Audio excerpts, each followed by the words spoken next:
It's time to die. 3, 2, 1, let's get it.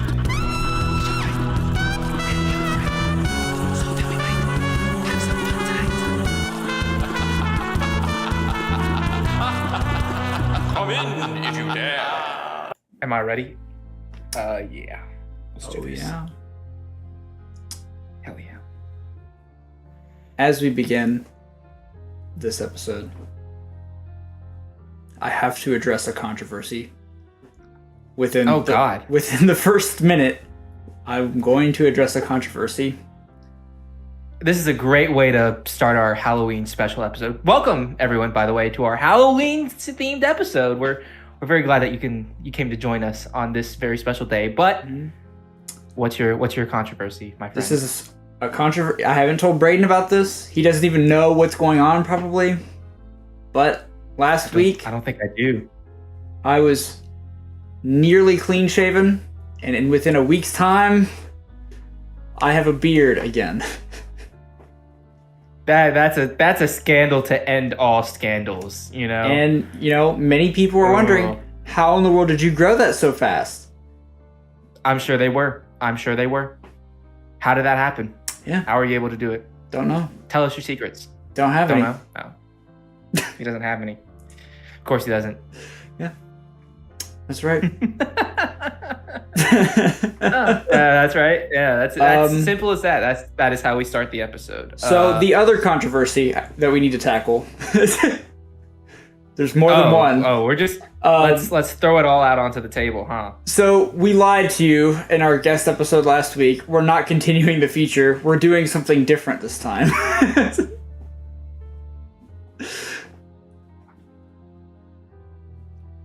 Can't believe it.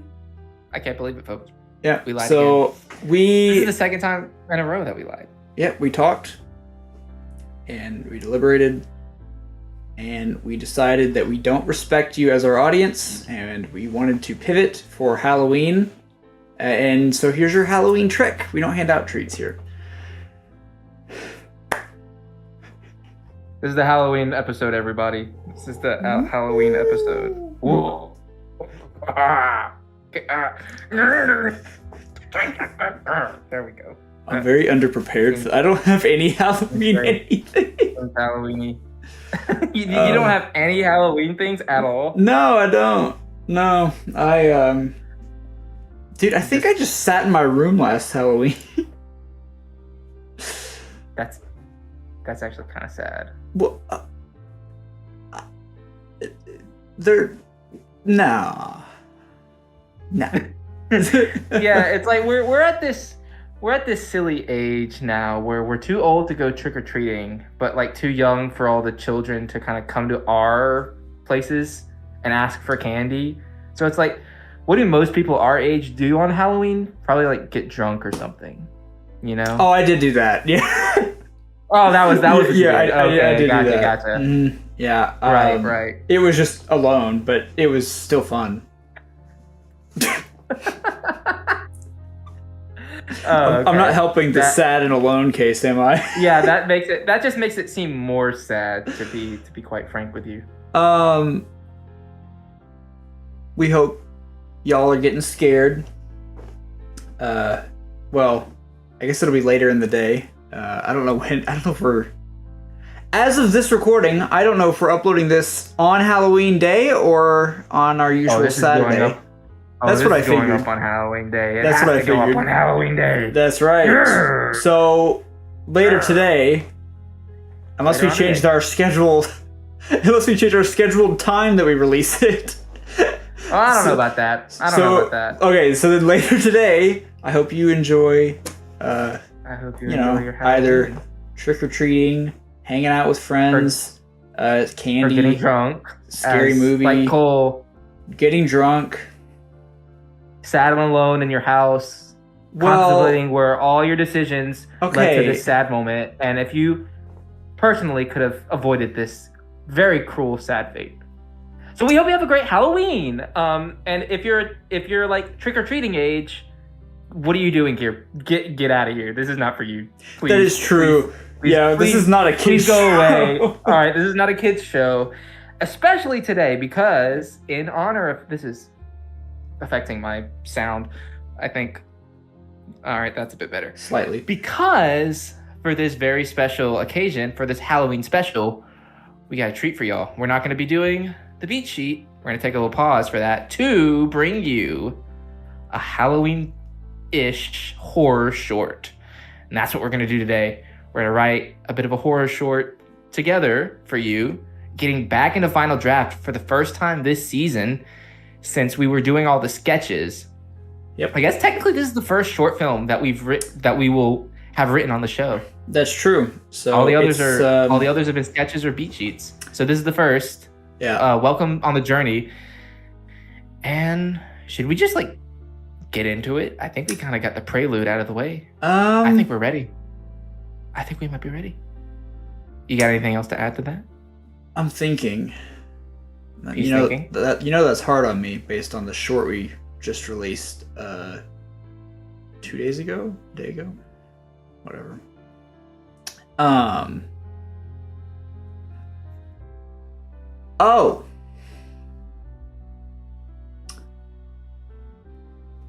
I had a thing. Okay.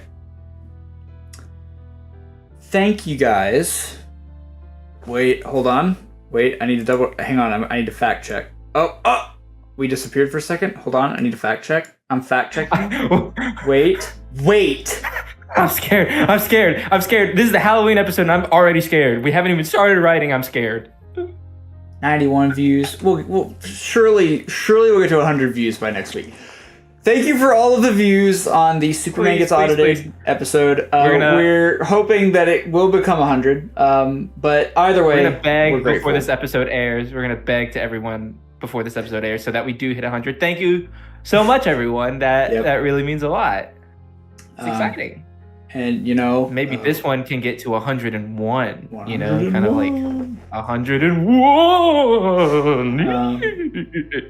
But on that topic, I would like to say, so we were promoting last week a short film that these guys.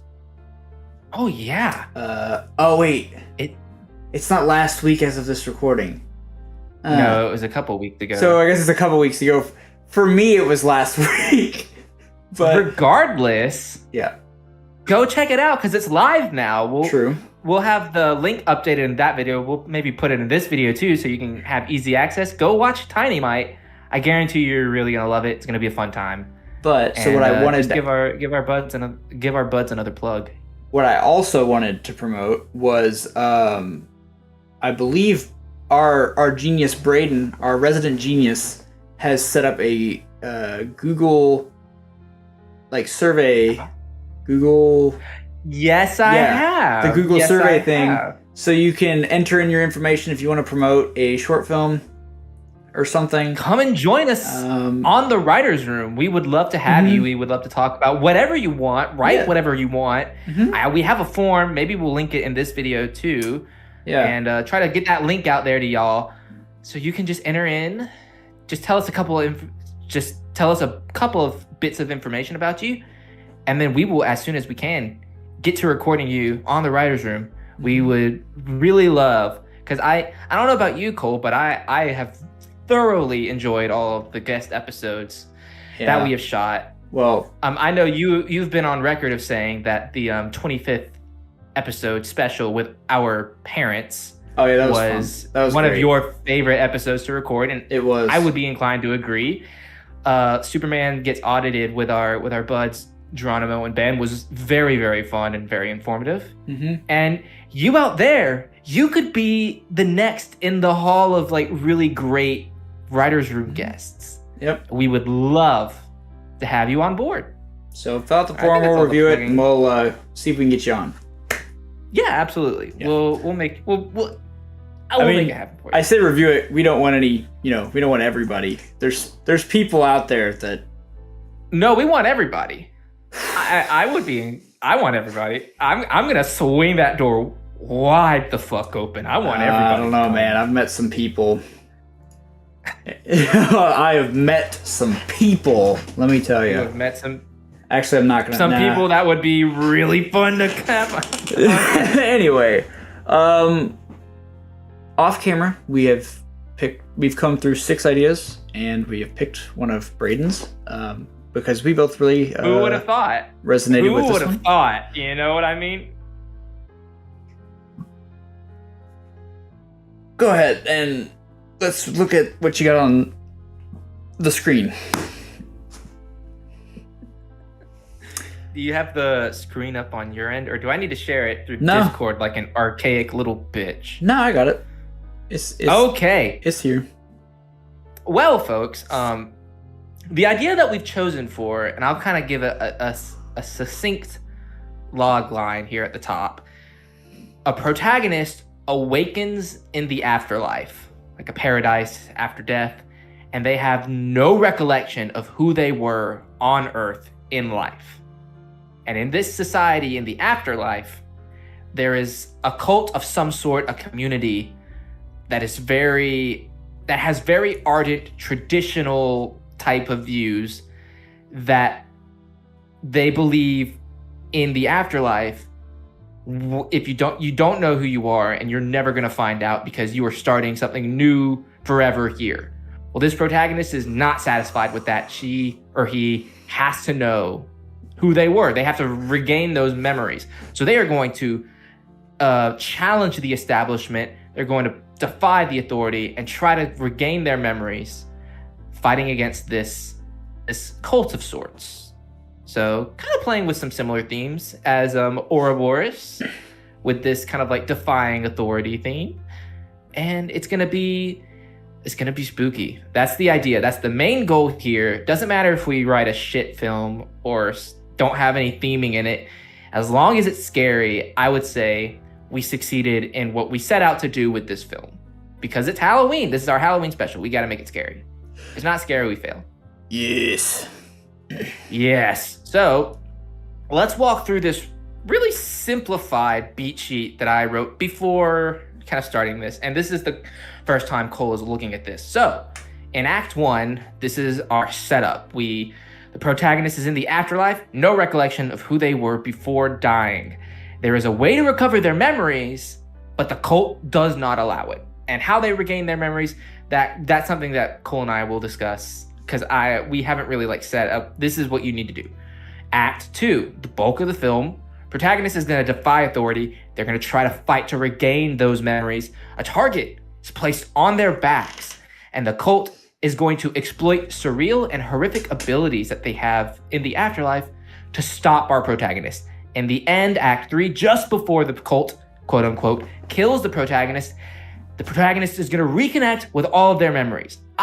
Now this is like the two-way street of how this film can end, depending on how we want to go. Either they don't like what they see, they don't really like who they were, and all of these strides are for naught because the last thing they remember is being a really bad person. Or they get one last happy memory. Maybe it's like a walk on the beach with your child, if we want to go real cliche, or something like that. Either way, I think the protagonist probably, quote unquote, dies at the end. And what I mean when I say that, because they are already dead in the afterlife, I mean that their spirit is basically destroyed, and they're going to spend an eternity just kind of like in torture, in pain, and it's not going to be a pretty time. So that's kind of what we have set up here. Cole, what are you thinking? What are you thinking? What's jumping out at you? What ideas do you have just after reading that? Well, to me, there's nothing scarier than a human being. That is deep, my friend. That is so deep. Well, in the real world, ghosts don't kill. Can you make it deeper? Zombies don't kill. Very true. Human beings kill each other all the time. It happens way too often. I think it's a little too much. And I would be even, yeah. Human beings have done worse things than killing that we won't get into. But so true. So true. Human beings are monsters. Not what I was gonna say for the most part. I don't want to go that far, but a lot of them out there are terrible. Yeah. When was the last time a zombie, and it's like you just censor out what I'm gonna say. When was the last time a zombie did something like that? And fill in the blank with your head, because that's what humans do, because we're the real monsters. There we go. There's nothing scarier than humans, and I think this idea kind of touches on that fact. And there's nothing scarier than humans when they kind of get into a group and then all just decide to do this one thing that kind of maybe hurts a lot of people. I think that's scarier than any ghost. That being said, I think we create a realistic setting, but it has to have, like, it is the afterlife, so there's maybe a few things that are off, and maybe the journey is like finding, like, the memory is like a little ball of light or out of something afterlife-y or something stupid. But so he has describe afterlife-y for me and for our audience at home. I'm gonna put you on the spot. Define afterlife-y. I think it's gonna be, well, that's kind of the thing, is it's purgatory essentially, because we're not in, it doesn't seem like we're in heaven or hell. No. But also, this is kind of just like, we don't know. We're not putting If we're gonna do a cult, we might as well throw in all of the religion. Yeah, let's not point out. Does not point a finger at anybody in particular. That's not the idea. Yeah. I mean, but I was just like going into like, well, everybody has a different belief in afterlife, so I was gonna say we don't do that, but if it's a cult, we probably ought to go into religion. I do think that, like, I think it's just as we're exploring the world, there's just things that don't fit in correctly. Maybe something's like floating like it's got a mystical something to it. For sure. But I think it should be as, like, beyond that, mostly grounded. Like, when, like, if you know, our protagonist dies, like, it's still like blood comes out, and it's just like there's a whole thing there, and he just dies again, and then at the end we can have like an image of like his spirit kind of just fading away or whatever. But it's kind of just like, I don't know, there's just slight tweaks to the real world. That'll definitely help some of these things land if it's more so like an alternate reality as opposed to a completely new reality. That's really hard for an audience to kind of latch onto. If you're changing everything and you're alienating your audience as to be able to point to something that's like, I can relate to that, it's really hard to set up a really engaging story. Think of Star Wars. You know, basically all of these like alien things there's something that you can point to and that you see in the real world, like Han Solo, who's like this fighter jet in a spaceship. No, he's just a bootlegger, like in the in Depression era. He's just like running rum across the galaxies, basically what he's doing in a sense. Yeah, like that. So you don't want to go too far. As someone who writes like very stylistic, very off-putting kind of things, if you go there is such thing as going too far. You want to make sure that there's a smidge of reality in all of these things. I just want to mention one quick movie before we continue on this topic. Sorry to Bother You by Boots Riley. If you haven't seen it, watch it. It's a masterpiece, and basically watching that movie taught me nearly everything I know about how to write in a style that I really enjoy, in like this surrealist, absurdist style. It does so many bonkers things. Have you seen this movie, Cole? I don't know if you've seen it or not. It's okay if you haven't. You can read it. Fucking loser. I'm just kidding. Anyways, basically, this movie is a pretty potent satire of today's kind of like job-hungry society, but everything in this movie is just so weird. Like, there's a part in the movie where there's like a game show where it's like, I got the shit slapped out of me.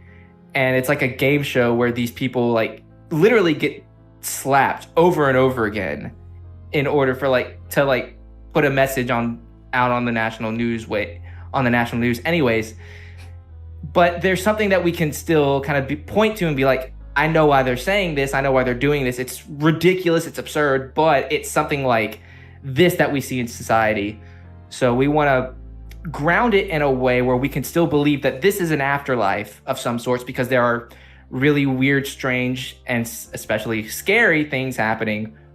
But it almost looks a little too much, uncomfortably like our world in life. I think that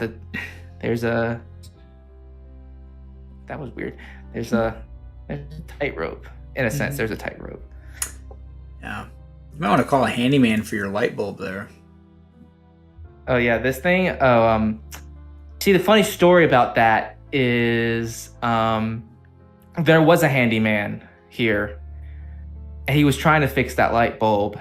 And he was asking me, like, oh, what are you doing today? And I'm like, oh, I record a podcast called The Viters Room. We're going to have fun. And he's like, oh, okay, cool. That sounds awful. It sounds really boring. I showed him an episode. He was like, I was right. That those two guys are like really annoying. You know them? I was like, yeah, I am. I'm one of them. He's like, you should probably be ashamed. And that handyman may never return. So like the Writers Room, everybody. Like and subscribe. Can you approve me again? Can I what now? Can you approve me again? Sorry to interrupt. I lost connection. Yes, I will reconnect him to the... Oh, I have to send you a new code entirely. Of course I do. Oh, this is the ghost again. It's the ghost of Final Draft coming to mess with us yet again. Ruh-roh. And Ruh-roh Raggy. Oh, it's the same one. Okay, That's so funny. That's so funny. That's incredibly funny. That's so funny. So, I have an opening scene.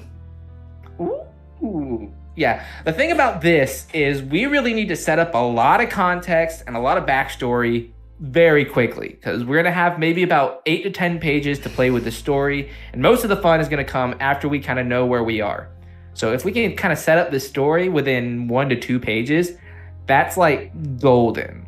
Mm-hmm.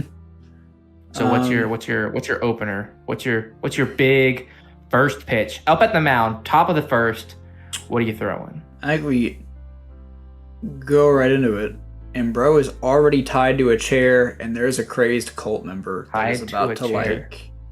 He's about to do some shit. He's got to do some shit. Okay. And it's like he's like calm at first, and the dude's like he's like tied to this chair. He's just like, he's groggy, he doesn't understand.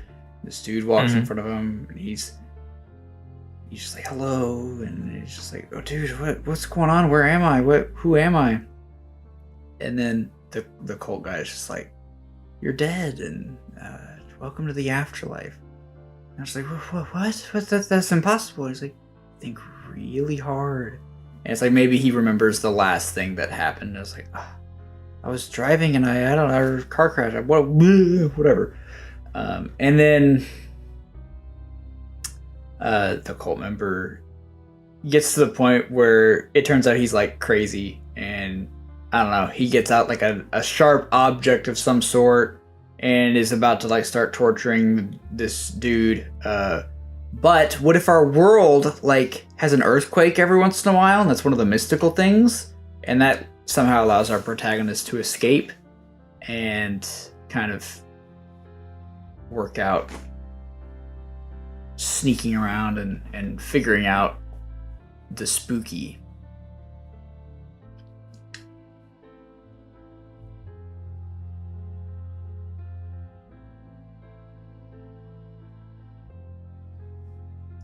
Thoughts?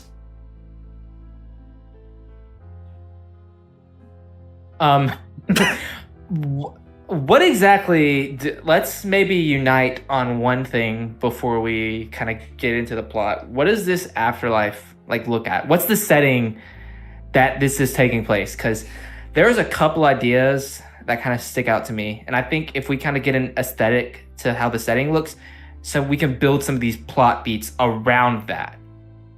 Like one idea, the first idea I had is like, oh, this is just like an open field or like in a forest somewhere, and it's almost sort of midsummery or midsummery, and like everyone's wearing white. It's like, you know, kind of stereotypical fare. It's like, that's an idea. This could be like an abandoned warehouse or like office building-esque, and there's like levels and stairs or whatever, and that's what the afterlife looks like. Maybe it's like something else. Could be anything. Or the possibilities are endless this Halloween. An empty Chicago. Empty Chicago. I'm not kidding.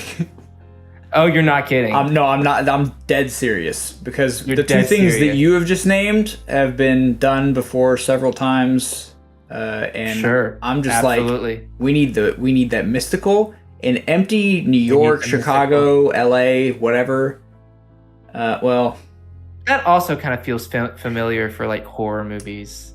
You know what I mean? yeah, but what, an empty urban city? Yeah, but yeah. What movie has a completely empty, besides like, what is that, 28 Days Later or whatever that is? Yeah, that's what I was Is immediately. that the thinking of only 28 one Days though? Later. Because it seems like the Is only it the only one? one. It can't be the only one. A probably Quiet right. Place. A Quiet Place. Okay, but they don't go to like the super big cities. A Quiet Place, Day One, the prequel. That doesn't count. Yes, it does. What do you mean it doesn't count? Okay. Well, so when- my initial point for having a city is that the dude could go to the places that, like, maybe he works at maybe he works near his home, and he can go to the places that are meaningful to him, like his job. That there's some memories at his job, there's some memories at his home, and because maybe he has like these glimpses of these locations, and he has to go find the locations. That was kind of my thought process. It's impossible to do that if we're in the middle of nowhere woods or a random warehouse. But that's also hard to do in a short film. Yeah. Of course, true. We need a centralized location. We may not finish this script if I'm honest. This episode, if I'm honest, because we're at 30 minutes already. Oh, it's fine. It's fine. Yeah. This is the Halloween fun. This is the Halloween fun. I think it needs to be in like one setting. It doesn't have to be like super boxed in, like one building. Well, actually, I kind of would like it to be like one place, because this is a short film and we're not going to have a lot of time to cover a lot of ground. And it's going to get a little too complicated if we're going to have to bounce from place to place to place. We're doing a short film and we have 10 minutes to tell a complete story. And my camera froze and we're back. We have 10 minutes to tell a complete story. The less distance that we have to travel, the better we're going to be able to tell a compact like story. All right, fine. All right. Let's compromise here. His street. That's where he lives. That's the idea. His street where he lives. That could be interesting. That could be very interesting. And the goal, which will be at the end, is to get to his house, and he has to navigate through. He's maybe like 3 houses down across the street. He has to get to his house.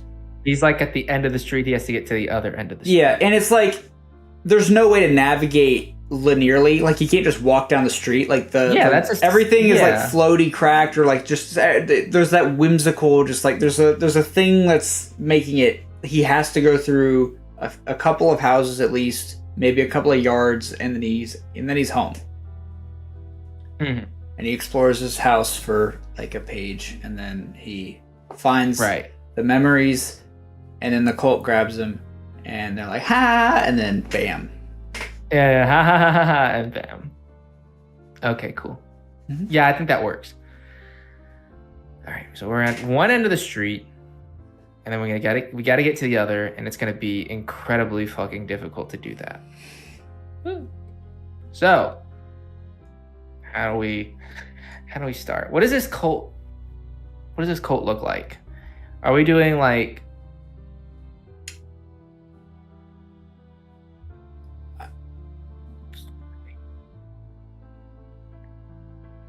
the way I think that this needs to go, can't have too many characters.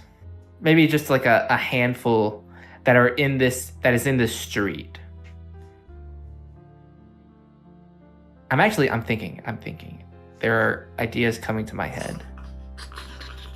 Don't you just hate it when things come in your head and it's like so messy in there? Yeah.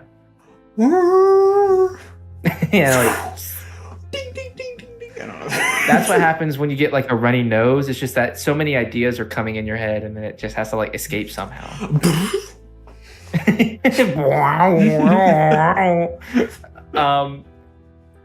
If we're doing like his home street, and I kind of want it to be a bit suburby as opposed to urban, kind of like big buildings, more like suburban where it's like houses and mailboxes and things like that. Okay. If it's like where he lived in life, and this is just like almost like an upside down kind of effect to it, but not that over the top. And all the people that are there in this cult are just people that died in that hometown and have kind of like grown up in this part of the afterlife, and they just kind of stay there. But there's also like, maybe this might be a bit too on the nose, but kind of wisps of shadows moving around the town where it's like these are where the people that are still alive are kind of moving through, and like you can't interact with them, but there's a visual kind of indication of like these are the people that are still alive, with no memory of who they are. It's like these are just like shadows moving in the dark or in the light. And you got there. I was waiting, and you got there. Because this man has a wife and child, and when he gets home, he gets his memories, absolutely has a wife and child. He sees the wife and child, and he's just like, I hope they're gonna be okay. We don't even have to do the super cringy montage. When he gets home, the shadow figures in his house just become like real people that he can see. And it's like that's like the light bulb moment. It's like, oh yeah, that's right. My wife and child, I love them. And I'm sad that I'm not there anymore. And it's like, well, at least before I die into eternal punishment, I at least have that memory that my wife and child are A-okay. It's like, so I guess that does kind of confirm we're doing the slightly more positive ending as opposed to the negative ending, which I do think kind of lands a little bit better. Cool. Awesome.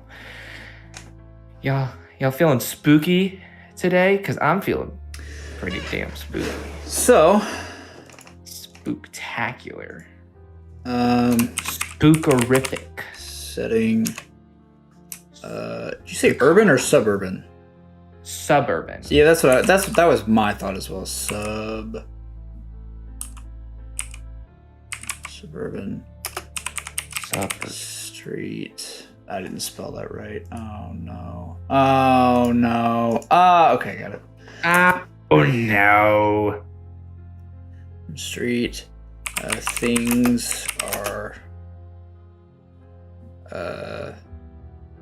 run down, or I don't know. I think things should be floating, and like there's like debris that's just like sticking around that's just not. It doesn't belong. Quite. I have like it's grounded enough. Vision. Okay. Yeah, I have a vision.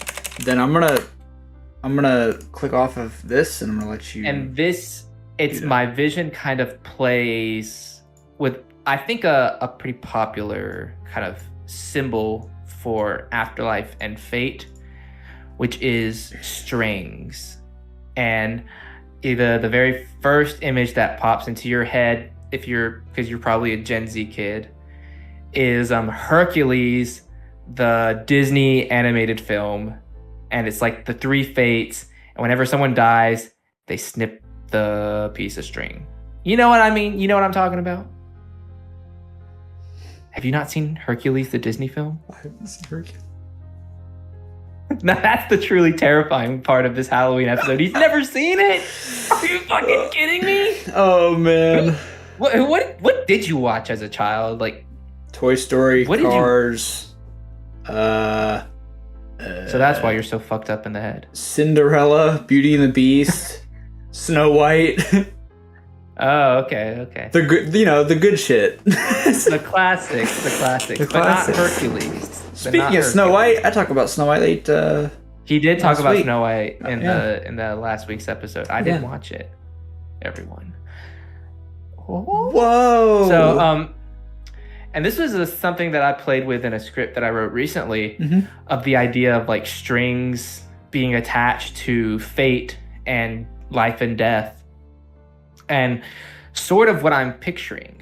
If you're saying things are floating, I almost think it would kind of be cool if they're suspended by visible strings in this kind of like reality. Okay. And maybe there's like, in order to represent the status of your soul in the afterlife, maybe there's like balloon, like you have a balloon kind of tied to your hand or something. And it's like, there's a string always around you. And it's like, this is what the afterlife looks like. It's not so far down where it's like everyone looks like aliens. It's not so stereotypical where like everyone's in white robes and has halos.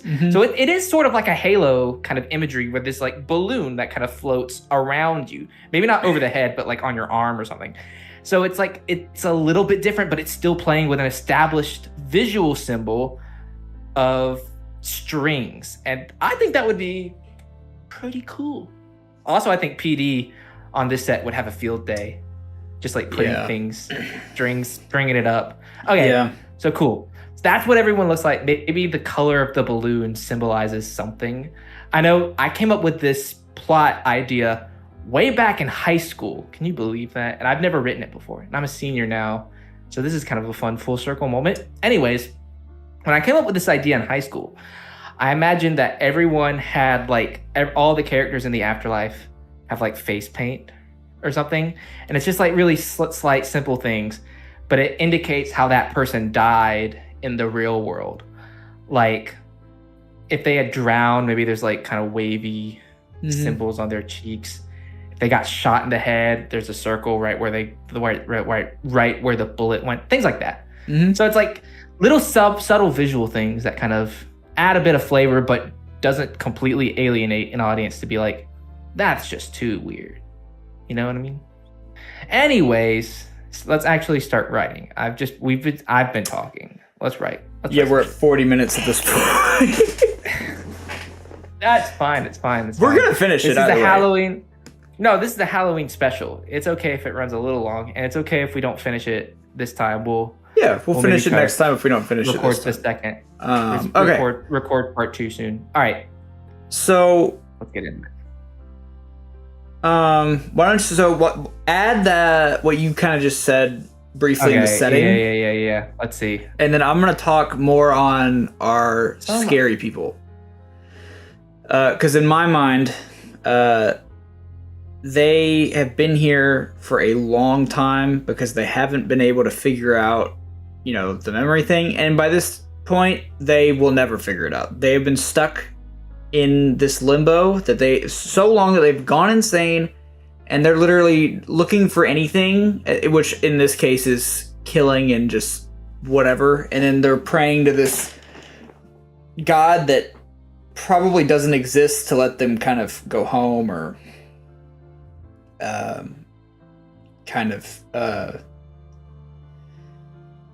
just give them something, throw them a bone of some kind. And I like your makeup idea. I think that's very interesting. And I think they can... a lot of the crazier they are, the more makeup they have, because maybe they died in more brutal ways and they just went insane sooner. Oh, yeah. And this is one of the things that I don't think we outright explain. I think this is like an idea where it's like, so what's that face paint mean? And they never say anything about it. So what does that mean? This is something for you to unpack. We're giving you the key here in this episode, but that's something where I don't think we need to spend a single line getting into what that means. That's just like bogging it down. We just put it in and we push forward. Like the same way where I don't think we explain the balloon thing. Maybe there's a line where it's like, how does strings connect to life and death? It's like, well, blah, blah, blah, blah, blah. Here, one kind of throwaway line. It's like connecting the dots. Right. Things like that. So we're setting up a vibe to start things off, where things are just slightly off kilter. So now we introduce our protagonist.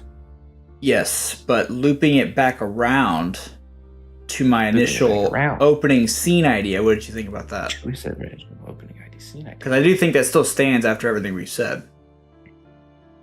Yeah.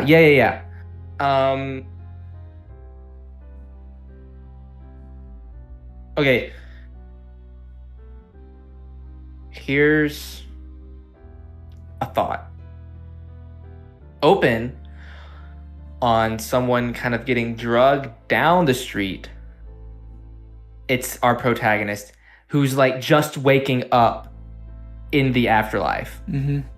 You know what I mean? So like his cloud person becomes a real person. We don't see that. Falls down, is like unconscious. And they're like, oh, we got another one. We got a new friend joining us. Let's take him to the initiation room or something at Billy Bob's house. We're going to drag him down.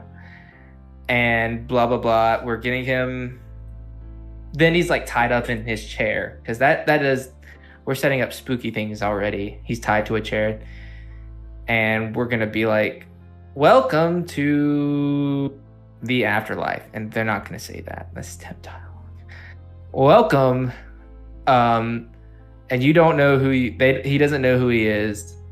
But we need for him to kind of understand that in order to remember who you are, you have to go down the street, but that is forbidden in our society, or you will be ostracized, and we're going to cut your balloon, which basically means you're going to like be in eternal pain and suffering. That's the idea. Okay. I I want his finger to get cut off. You want his finger to get cut off? I do. Let me explain why. Okay. So I mean, I'm down to cut anyone's finger off. You don't got to tell me twice. He's drugged down. He's thrown we'll cut fingers into, off. let's say it's some neighbor's house. That he doesn't know that, but we know that because we're the gods of this universe. Right. And he's just like, oh, he likes fresh meat more. And so they cut out. They take a bone saw or something. And they cut off a couple of fingers, and so we're just kind of thrown into this like, oh, there's stakes. This guy's gonna die horribly. Yeah, like these cult members, this society of afterlife people, they don't play. Yeah, they're gonna fuck you up. I like your idea better, but that's where I was going with the chair thing, is I wanted to figure out a way. Oh, this guy's gonna be like nice at first, and then he's gonna just whip out this thing and that was it. So, that's sort of because like this idea of initiation, where it's like we're gonna welcome you to our afterlife society. We have fun around here, you know, that kind of thing. But in order to join, we're gonna have to cut your fingers off, because like look at all of us with our 3 or 4 fingers. Like this is how we do it here. And then this guy's like, hell no, I'm not doing that. Like I'm gonna do my own thing. I've changed my mind on the tool. You changed your mind. Wire cutters, I think, should be the tool. Wire cutters. Explain. Like not pliers, but wire cutters, like bigger wire cutters. Dude, that's what they are. You know, wire cutters. Not that's what pliers, they're called. Like, what do you want me to? How I'm gonna? No, I know. Yeah, like pliers, but they cut. That's not how you explain what. That's not how you explain what wire cutters are, by saying, wire cutters. Like that. That's enough, right? All right. You know what? To be fair, I've had to explain what an air compressor is to somebody, so it's fair enough. Wire cutters are like scissors, but they're for like outdoorsy stuff. They're more they're tougher, and they're able to kind of cut through things with brute force. Very true. That is what wire cutters are. Kind of like garden shears, if you know what garden shears are. Yeah. They're just tougher scissors. Well, garden shears can be really big, actually, though. So. Yeah, man. That's what happens. I'm gonna lose my mind. Halloween episode. Halloween. Oh. So, What you sound like? all right, first beat. Let's get first beat going. Let's do it. Let's do it. Oh, it's not up there. There. Okay. Beat. Hey, there he goes. 1. Actually, I'm gonna just make beat 2. I haven't color coded these. Yeah, we're definitely gonna do. This is a definite 2. Well, we never done it. Short films take more thought than sketches, to be fair. So yeah, don't.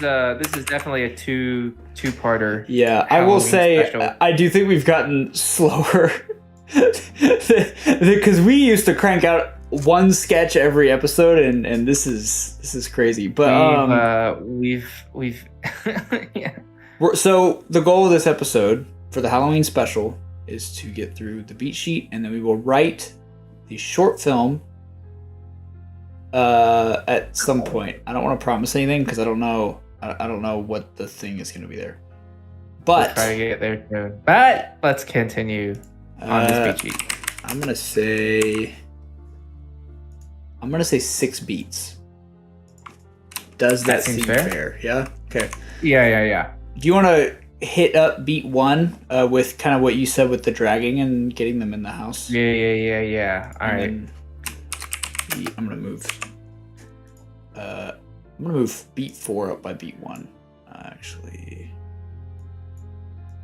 An unconscious body is an unconscious body. Here, we're gonna open with a single shot, a single line. Mm-hmm. Well, I want to let me type. Okay. Is found face down in a ditch. Okay. Why want to let me type? There we go. Stop. A balloon. Stop. It won't stop. Okay. Got it. I got it. Okay. Floats to the air. He is in the afterlife now. Cut to the body is drugged down the street. I know we can't see it yet, audience, but it's gonna be there. Trust. Yeah, it's gonna be there. Trust. Towards what is the house on the end of the street where all the cult members live, or where they convene? What does that look like? I don't even know if it's the end of the street because we have to be able to get our protagonist there quickly enough. I think it's like only a few houses down, so I think it's just But I do think like this is a short street. Yeah, for you sure. think it's like a cul-de-sac. Okay. Almost. Okay. All right, that's fair. Well, I think the higher ups in the cult live in the most decorated house. It's covered in like the most decorated house. So let's see. I'm gonna pull from art history class from. A couple days ago. He's gonna learn. He's gonna drop some knowledge. So, I can't remember what they're called. I'm so excited. But it's these it's these things where, and in this case, it's just like clothes made to look like a human is tied to, it's almost like a crucifixion, but they take these clothes and they're kind of strung up, and sometimes it's like on a stand and it's standing up, sometimes it's just laying down. I think we do that, but with human bodies. And that's our cult leader's house. Explain that again. All right, imagine there's human bodies strung up. Yeah, on like metal house. stands on the house. And then there's, probably other things too. I mean, I don't know. I'm not the only one doing shit here. You're not the only one doing shit here. Correct. But you're the only one not doing shit here. That's crazy. That's not true. That's not true. I apologize. That was rude of me. But yeah, so I don't know, because it's like yeah, the cult leaders are like, they want to be warding off anything bad from happening to them. So it's like the blood on like in front of their house or whatever is, you know, it's meant for a higher power in this cult, right? So because that's part of the reason they're killing people. The other part is I think that they're all crazy from, you know, they're stuck in this world and there's nothing to do and they've been there for decades. Yeah, they're trying to keep up their status quo. It's like, this is how we have always done it. Mm-hmm. This is how we've always doing it. This is how we've always done it. And you just don't remember. You don't get your memories. You live by our rules that are going to appease any higher power that brought us here. And that's just how things are in tough toenails, tough tits. Mm-hmm. You gotta go with us. And if you're not with us, you're against us. We're going to make you suffer. Yep. So I don't know about this body strung up on lightning rods up their assholes idea. I don't know okay. That's not what I said. First of all, that's not what I said. That's not what he said, but that's what I gathered. No, they're just like a crucifix. They're just like strung up. But all right, so then why is this cult killing people? It's not that they're dying. I don't think that's how it works. Like once you're dead and in this afterlife, like your spirit can't like wither away. Like once your balloon gets cut, you're just like writhing on the floor for eternity. You're just in pain forever. Okay. But you don't pass away. That's all right. Yeah, you see, because what I was trying to do is set up atmospheres. So if you want to do that instead, that's fine. Yeah, like people writhing on the floor next to the house, like so that's undying pain. That's horrifying. Fair. That's fair.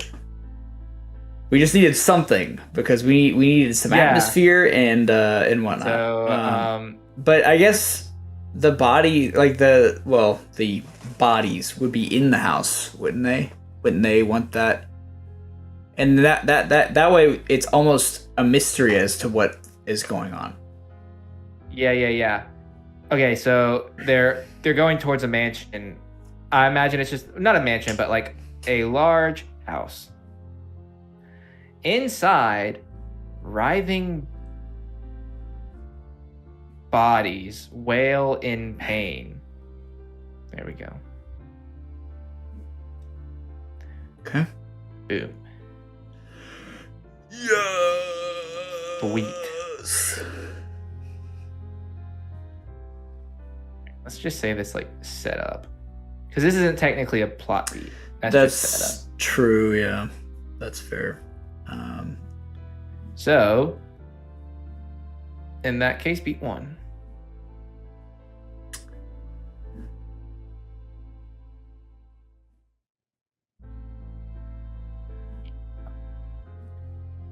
Let's be even. There we go.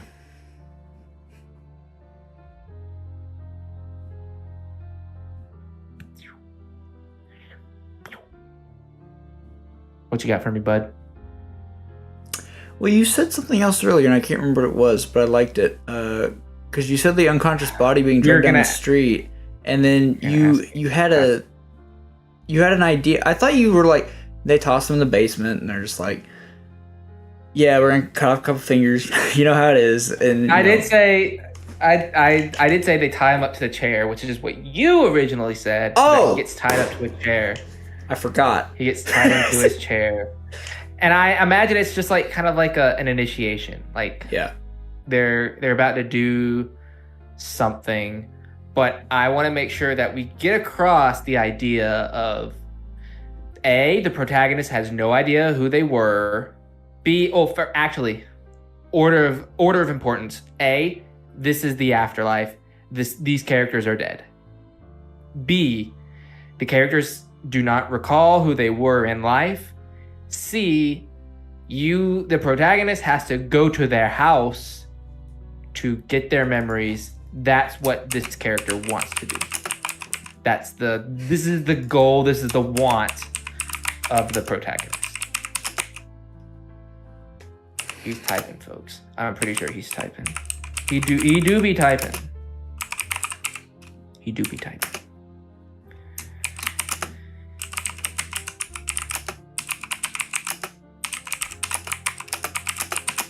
You can veto this when I'm done. I'm just getting it out. All right, it's being deleted. You'll never see it. You're never gonna see it. The audience will, but you're never gonna see it. I'm sorry. Oh, I'm sorry. I should hide in shame.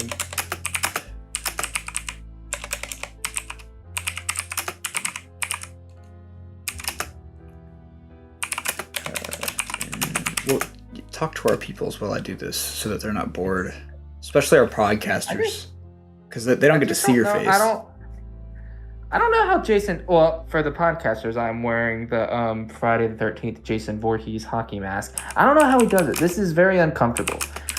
For a matter of fact, how do actual hockey players do this? I mean, I guess this is maybe more conducive for brutally murdering sexy teenagers. Actually, whoa. This is more conducive for murdering teenagers who have sex, not sexy teenagers. That is not what I meant. Than playing hockey, because it's like there you can kind of see, but it's hard to breathe. I guess that makes it more spooky when Jason kind of walks up behind you and is like, "Hey, here, have a knife up your chest and into your spine, bang." And it's like but for hockey, it's like you don't need to breathe all that much. I guess you can just hold your breath for how long is a hockey match? 90 minutes? Yeah, they're fine. They don't need it. They don't need to breathe. But an undead murderous beast, yeah, it's tough life out there for them when they're wearing a hockey mask like this. You know what I mean? I'm writing a novel in this beat. Yeah, I can tell. What are you still going? Because I'll serenade our audience with a story. Yeah, keep going. A Halloween story. Folks, I remember vividly a lot of my Halloween costumes as a kid when I was a young tot? When I was a baby, because I was born in September, and so like when October came around, I think I was over the age of 1 at this point. Me and my twin sister dressed up as a pumpkin and a ghost, like very cute kind of costume. As a younger child, I'll try to find these photos too for the YouTube folks. I dressed up as Harry Potter in elementary school, which in retrospect is a little, you know what I mean? But one of my favorite costumes when I was a kid was for whatever reason, really wanted to be a bush. Just a bush. Like a bush. This was before Fortnite. This was well before Fortnite was a thing. I wanted to be a bush. So I got like a really cheap ghillie suit costume from this. I don't think Amazon was as big. Well, I guess it kind of was as big, but I think we got it from like Walmart or something just by pure luck. And I was like, I want to show my great-grandparents who were 80 or so at the time. Like my great-grandfather was like a World War II veteran. I was like, I want to show them my costume. So they lived a couple of doors down from us as a kid. And so I was like, Mom, go knock on the door and I'm going to hide and see if they find me. And so there's a photo of me in the suit. My mom knocks on the door. I ball up like in fetal position, hide my face so that I look like a fucking bush in their front yard in like their flower bed. And they come out, and I don't know if it worked or not, or if they were just like humoring me as a child. But at least my great grandmother did not know where I was. Walking around all over the place where it's like, where's Braydan? I don't see him. And then I unfurl and jump out of the flower bush, like, here I am, not even trying to scare him, but I don't know, because my great grandfather I don't think he saw combat in World War II. he has some like really cool stories. Maybe one day on the show I'll get to tell some of those. But when he looked at me in this like ghillie suit type of thing, I don't know, something went off in his head. He gave me some buggy eyes. I remember that, where it's like instinct, you know. I don't think ghillie suits were really a World War II thing, but something about it was like people hiding and jumping out was like, ooh, ooh. You know what I mean? That was probably my my favorite costume as a kid. I was this. I was a bush. Let's see, what else? What else did I dress up as a kid? I'm about done. He's about done. Yeah. But beat 1 is done. I just started because you were still going, so I just started on beat 2. Oh, okay. Well, let's see what he's got, folks. I'm gonna read off beat 1. Flashing images of protagonist's house. Our character slowly wakes up. He is tied to a wooden chair. That's a bit of a run-on. So clean. Be better about that. In the room is a very beat up man who is missing his legs. He is constantly saying, "Go into the beyond. There is no one in the beyond." It's also a bit of a run-on, but that's okay. I'll let you slide on that one. Also in the room is a staircase where a man with lines all over his face swings the door open and comes to great... Also in the room is a staircase where a man with lines all over his... No, you can't change this. All over his line, swings the door open and comes to grade us and introduce the world. Final draft is gone. What do you mean it's gone? It's gone. It crashed. So scariest part of this whole episode so far is that horrific lack of punctuation. But dude, I was trying to hurry. We're at an hour. I'm trying to hurry. It's fine. The beat up man, because that's his name, begins screaming and flailing around. The man with lines rushes over and stabs him a couple of times. Our protagonist tips his chair and makes his great escape. And that's kind of so where we got him out of there. Yeah. We got him out of there. I don't know if he fights the guy with lines on his face, and maybe gets more hurt or whatever. They introduce to the world. That's kind of when he gets his fingers cut off. But so yeah, I think this is like nice and subtle enough to...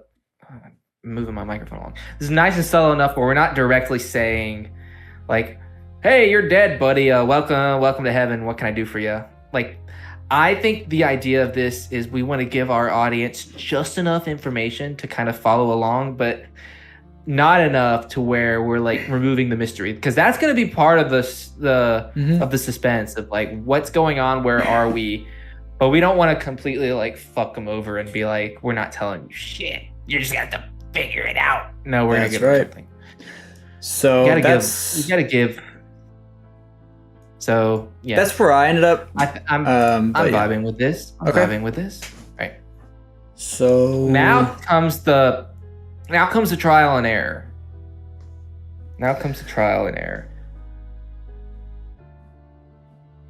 So this character is gonna have to do a couple of things in order to find their way home, but at every turn, an obstacle is gonna come up. This is more of like, we're kind of setting this up almost like an adventure type plot where we have a clear physical location as our goal at the end of the cul-de-sac kind of street here. We got to get there, but things are going to pop up and give us a hard time. Yep. That's kind of the structure we're playing with here. So we're only... All right. There's two ways to go about this.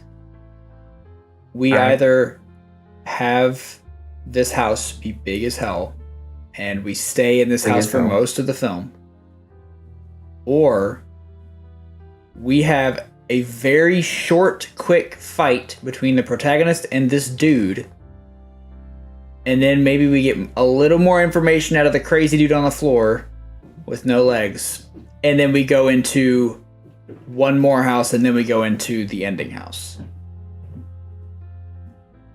those are kind of the two paths that I'm seeing. All right, let's see here. I'm more into option 2. It gives us a bit more forward momentum instead of like staying in this one house when we were promised the idea of going out into the world. That's what I'm thinking. Because that's the end goal. So, okay. Beat 3, I think it is. Mm-hmm. This character struggles against man with lines. That's right. The man with lines is attacking. Yeah, so the implication there is the man got stabbed in the face. Okay. Stabbed in the face, man. The audience doesn't know that, but I wanted to make sure you knew that. Right. Oh, shit. Yes. I guess they know that now. Fuck. Sorry, man with lines. Mm-hmm. Yeah. Man with lines is attacking our protagonist. Protagonist fights them off. It's gone again. Are you off? Are you off of Final Draft again? Final Draft is gone again. Keep going. Ghosts, the Final Draft ghosts they really hate you. Anyways, beat 3, a short fight. Kind of ramp up the tension here. Beat, also within that beat, we get more context from beat up man or man on ground or one of the screaming men or women characters. Protagonist needs to get to the house that he sees. He's drawn to this house. B4. Does another character come out? Or do they at what beat do you think they kind of like get out of the house? 3. Beat 3. Okay, yeah. Okay, beat 3 is as beat soon 3 as they're possible. out of the house. At beat 3, they fight, and then they look out the window, they see the house, and they walk outside. And immediately have to duck into probably the neighboring house, maybe, or the yard, if anything. And we slowly kind of meet new and different characters. Maybe one's like, I don't know. I imagine there's maybe, based on how I'm picturing this, which I've already screwed up a little bit, but maybe there's some cannibals in here.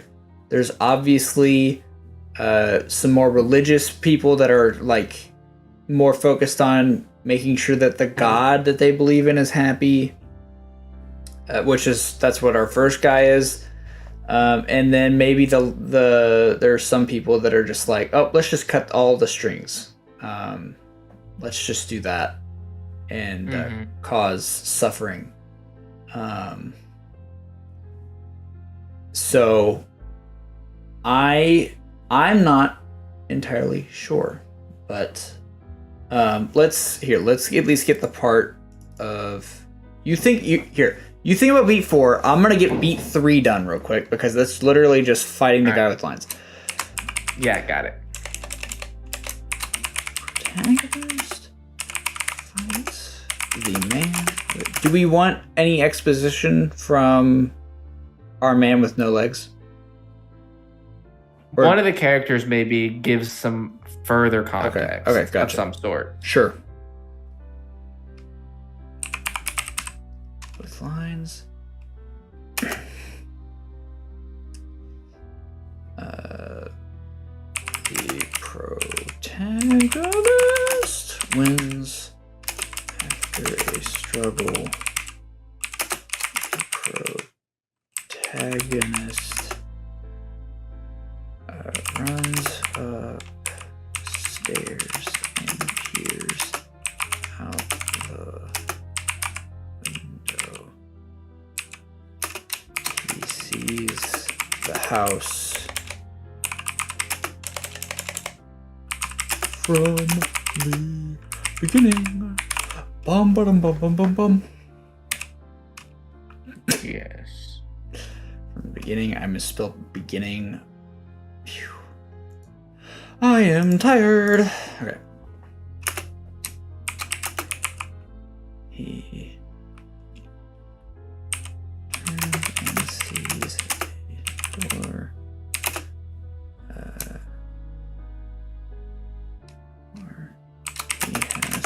to step over sleeping cult members, maybe. Members. Yeah. And gets and He's got to wake one of them up. Outside. Okay. If he's stepping over sleeping cult members, he does something to wake them up. Okay. And he's got to go run into one of these houses to hide from them. Kind of. Okay, then I'll add he wakes them up, and then you add he runs to a nearby house while he gets chased, and you kind of go from there in beat 4. Just so that we can have kind of most of our stuff as we wrap up here in the next 10-ish minutes, maybe? Next 10-ish minutes. The next 10-ish minutes. We hope you've enjoyed kind of a return to more short-form screenplay writing. Me too hope that. He wakes up one of them as he walks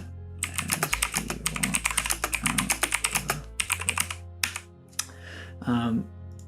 We are going to finish our feature film. I think we were just both itching for a break, and we're having fun with this. We're being slow about it for whatever reason, because we're having fun with it, probably. But we are having fun with this, and this is kind of scary in my mind. If I was in the situation, yeah, this can definitely be very scary. This is I think scary. when we get to the script, we're definitely gonna like punch up these scary moments. Absolutely. Make it real freaky. Ooh. You know what I mean? You know what I mean? I don't like what you mean. If I think I know what you mean. If I think I know, if I thought that I knew that I know that you know what you mean. You catching what I'm shitting here, buddy? You catching what I'm shitting? I'm flushing it. Yeah, you are. Down the mouth, down the gullet. Oh Lord! All right, let's get amazing. beat 4 and protagonist runs into a nearby house to hide. There's got to be someone in here, but here's where my predicament is. This is maybe kind of sort of midpoint territory. We got something has to happen here that maybe changes the trajectory of the story or adds a new scary element that we haven't considered up until this point. Because right now we're a bit straightforward. We're in the afterlife. There are cult members that are trying to get this guy, and now that he's in this new house and he has stumbled in to a new character. And this character is worse maybe than the cult members because, and I can't think of a reason. Do we need to think on it? Do we need to think on it? I'm asking you. On it. We might need to think on it. We need to think on it. But we said we had 10 minutes. That was 5 minutes ago. It was about something like that. 3.5 minutes ago. But if we want to wrap up now, we can. We can go ahead and start wrapping up. Okay. We can go ahead and start wrapping this up. We promise we're gonna finish this. Yeah, we're gonna come back to this, folks. And I am liking this so far, and I think honestly, for the feature film, I think we need to throw in some more of these elements that we've kind of got in here. Oh yeah, because we'll get into those for sure. As of now, our scary action movie is not scary to me. It's actiony, which is fine to an extent, but So, we might alternate. Maybe we'll do feature next week and then come back to this after we've kind of taken some time to really think about this. Or we may come back to this next week. I'm not going to promise anything. We're going to talk about it behind the camera, and we'll see. Yeah, we'll see how this kind of plays out. Mm-hmm. Yep. But thank you so much, everyone, for joining us on this spooky Halloween special. We hope you enjoyed yourself. Because we're enjoying yourselves. We're enjoying you. We're enjoying each other.